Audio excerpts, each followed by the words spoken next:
Bismillahirrahmanirrahim. Assalamualaikum warahmatullahi wabarakatuh.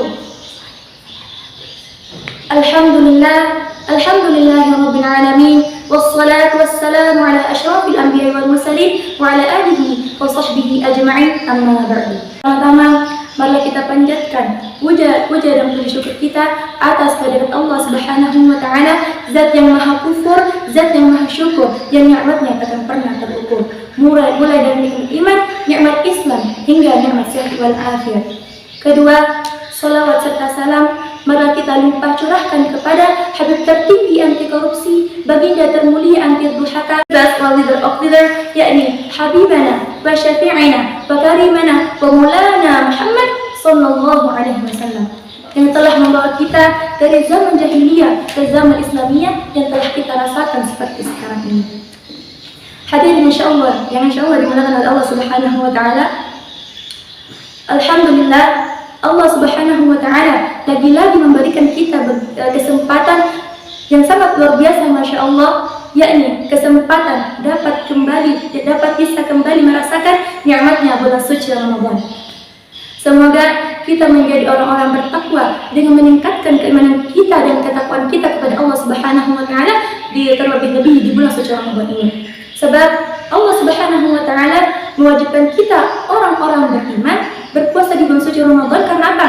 Karena agar kita menjadi orang-orang bertakwa. Sebagaimana dalam firman Allah Subhanahu wa taala yang telah kita sering kita dengar, yakni dalam Quran surah Al-Baqarah ayat 183 yang berbunyi, A'udzu billahi minasyaitonir rajim. Bismillahirrahmanirrahim. Ya ayyuhalladzina amanu kutiba alaikumus shiyam kama kutiba alal ladzina min qablikum la'allakum tattaqun. Yang artinya, wahai orang-orang beriman, diwajibkan atas kamu berpuasa sebagaimana diwajibkan atas orang-orang sebelum kamu agar kamu bertakwa. Jadi, nasuruh Allah Subhanahu wa taala berpuasa di bulan suci Ramadan agar kenapa? La'allakum tattaqun, agar kita menjadi orang-orang bertakwa. Karena sesungguhnya berpuasa di bulan suci Ramadan adalah salah satu alternatif yang luar biasa, Masya Allah, dapat membantu meningkatkan keimanan dan ketakwaan kita kepada Allah Subhanahu wa taala. Hadirin sekalian, insyaallah dimuliakan oleh Allah Subhanahu wa taala. Berbicara tentang takwa, apa itu takwa? Apa itu dibilang takwa? Jadi, itu takwa menurut Syekh Umar bin Abdul Aziz dalam kitabnya Ta'limut Ta'lim menjelaskan bahwasanya takwa ialah meninggalkan semua perkara-perkara yang diharamkan oleh Allah Subhanahu wa taala dan mengerjakan semua hal-hal yang diwajibkannya. Jadi, marilah kita menghiasi bulan suci Ramadan kali ini dengan amal-amal kebaikan.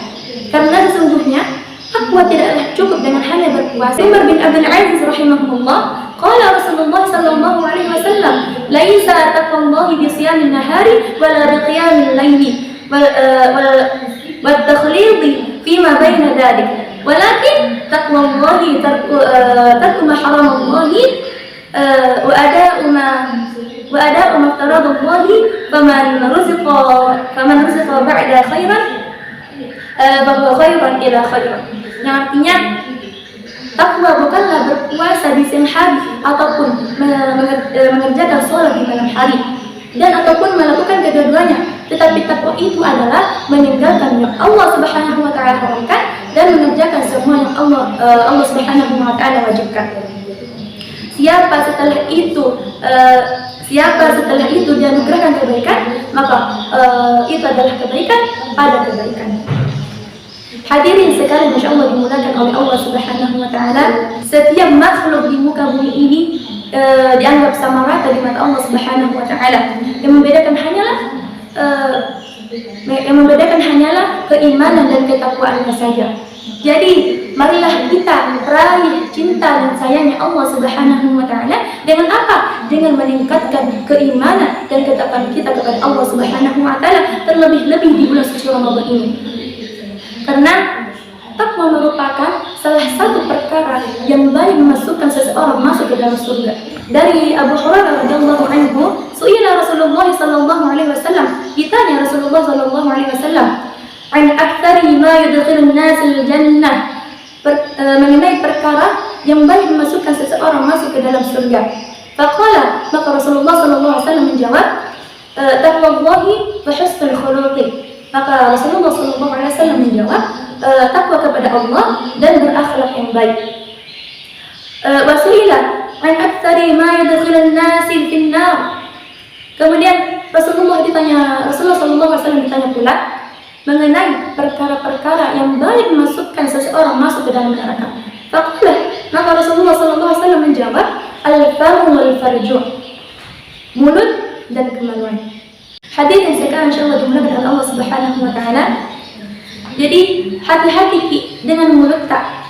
Jaga ucapan tak baik-baik, berpikir terlebih dahulu sebelum berucap. Karena bisa jadi dari ucapan tak tadi dapat menimbulkan masalah yang sangat-sangat besar yang dimana dianggap sepele oleh manusia, tapi dianggap sebagai masalah yang sangat-sangat besar di mata Allah Subhanahu wa taala. Jadi apa-apa yang dititipkan oleh Allah Subhanahu wa taala, baik itu berupa kaki, berupa tangan, berupa telinga, berupa mata. Hadirin yang insyaallah dimuliakan oleh Allah Subhanahu wa taala. Ada suatu kisah pada zamannya Rasulullah sallallahu alaihi wasallam, seorang sahabat yang tinggi, yang keimanannya dan ketakwaannya sangat tinggi. Seorang sahabat yang salah satu sahabat yang dekat dengan Rasulullah sallallahu alaihi wasallam. Beliau adalah seorang budak dari kaum kafir pada masa itu. Pada suatu hari, Rasulullah sallallahu alaihi wasallam sedang menghancurkan sesembahan dan berhala-berhala pada saat itu. Hingga masuk waktu sholat, setelah Rasulullah SAW selesai membersihkan seluruh sesembahan dan berhala-berhala yang masih memenuhi Ka'bah di sekelilingnya pada saat itu, maka beliau berkata, di mana dia? Di mana dia, kata Rasul. Yang beliau maksud adalah sahabat yang bernama Bilal bin Rabah, yang dulu di kota Mekah disiksa oleh majikannya dengan dijemur di bawah panasnya matahari dan dengan dihimpit dengan batu yang sangat-sangat besar. Agar kenapa? Agar beliau, sahabat Bilal bin Rabah, meninggalkan keimanan dan ketakwaannya kepada Allah Subhanahu wa taala. Namun karena tingginya ketakwaannya Bilal bin Rabah, beliau mengatakan dengan kokoh, ahad, ahad, ahad. Bahkan beliau mengatakan, andaikan ada ucapan yang bisa membuat mereka semakin marah, yang saya tahu selain ahad, maka saya akan mengucapkannya. Tanda tingginya ini keimanannya sahabat yang bernama Bilal bin Rabah. Maka pada masa itulah Allah Subhanahu wa taala memuliakan beliau, dan sebelumnya telah disampaikan kabar gembira oleh Rasulullah sallallahu alaihi wasallam bahwasanya seorang mantan budak berkulit hitam, bahwasanya seorang mantan budak dari negeri Habasyah yang dibebaskan oleh sahabat yang bernama Abu Bakar As-Siddiq, Nabi mengatakan bahwasanya langkah-langkah kakinya didengar oleh Rasulullah SAW di surga. Dilanjut dari kisah sebelumnya, di mana dia, kata Rasul. Maka Bilal menjawab, saya ya Rasulullah. Maka Rasulullah mengatakan, kumandangkan azan. Maka Bilal bin Rabah mengatakan, di mana ya Rasulullah? Rasulullah SAW menjawab, di punggung Ka'bah, tempat yang paling mulia yang dijadikan Allah Subhanahu wa taala di permukaan bumi ini. Itulah mengapa Bilal bin Rabah merupakan salah satu sahabat yang tidak akan disebut namanya kecuali ada rasa cinta dan rasa kasih sayang di dalam hatinya Rasulullah SAW. Seorang utusan Allah yang disayang oleh Allah Subhanahu wa taala karena ketulusan keimanan dan ketakwaannya kepada Allah Subhanahu wa taala. Jadi jaga keimanan dan ketakwaan tak baik-baik. Semoga kita menjadi seorang, kita bisa mencontoh kisahnya Bilal bin Rabah. Walaupun kita diremehkan dan diinjak-injak oleh makhluk di bumi ini, tapi di mata Allah kita adalah makhluk yang sangat-sangat spesial di akhirat nanti, insyaallah. Amin amin ya rabbal alamin. Hadirin insyaallah dimuliakan Allah Subhanahu wa taala.